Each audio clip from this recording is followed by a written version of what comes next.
Valence TGV et Valence Ville à Nîmes, via La Voulte, Le Teil, Bourg-Saint-Andéol et Avignon.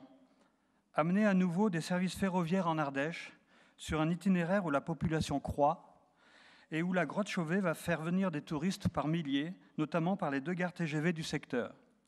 Voilà un projet, s'il en est, où la région est dans son rôle quand elle le mène à bien. Pour cela, il faut finaliser l'avant-projet détaillé et, avec les régions Languedoc-Roussillon et PACA, ainsi qu'avec RFF et la SNCF, aboutir enfin à l'enquête d'utilité publique.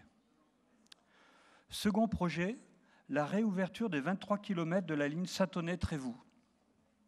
Fermée aux voyageurs depuis 1938, là aussi, il faut finaliser les études, car le secteur nord de l'agglomération lyonnaise jusqu'au Val-de-Saône n'en peut plus de la congestion routière, car le tram-train profiterait utilement aux 160 000 habitants de ce territoire périurbain. Troisième projet, l'extension du tram-train de l'Ouest lyonnais à la branche de Lausanne. Elle suppose d'étudier l'équipement de cette branche en même temps que le doublement complet du tronc commun Tassin-Saint-Paul pour offrir, comme prévu dans le protocole d'accord du 8 octobre 2007, un train direct toutes les demi-heures entre Lausanne et Saint-Paul et la gare de Saint-Paul. Le quatrième dossier concerne la prolongation vers l'est de la ligne de tramway Lyon-Pardieu-Mézieux jusqu'à Pont-de-Chéruy et Crémieux. Ce projet a fait l'objet récemment d'un comité de pilotage. Notre collègue Philippe Reynaud pourra peut-être nous en dire plus tout à l'heure. Le cinquième projet concerne le maillon critique de Saint-André-le-Gaz qui, comme vous le savez, fragilise lourdement la qualité des dessertes Lyon-Grenoble et Lyon-Chambéry. À l'heure actuelle, chaque petit dysfonctionnement initial entraîne des perturbations en cascade dans le secteur.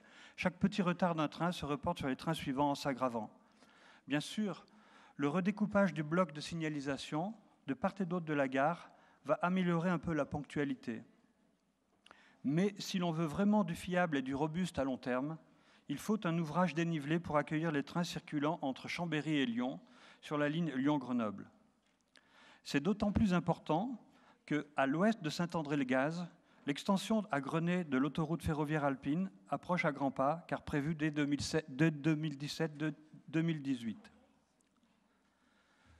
Le sixième et dernier projet concerne l'amélioration du raccordement de Saint-Fond. Ce raccordement assure la jonction entre la ligne Grenay-Saint-André-le-Gaz et la ligne Paris-Lyon-Marseille, qui conduit vers le sud, mais aussi vers Saint-Étienne. Du fait de sa conception, il ne peut fonctionner qu'à sens unique et de l'est vers le sud. Voilà qui pénalise l'exploitation du nœud ferroviaire lyonnais et le fonctionnement du site de transport combiné de Vénissieux-Saint-Priest.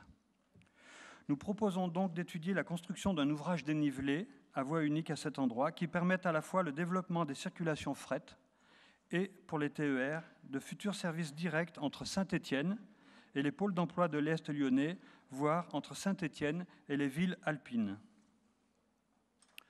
Voilà donc 6 bonnes raisons de voter cet amendement commun au groupe écologiste et socialiste.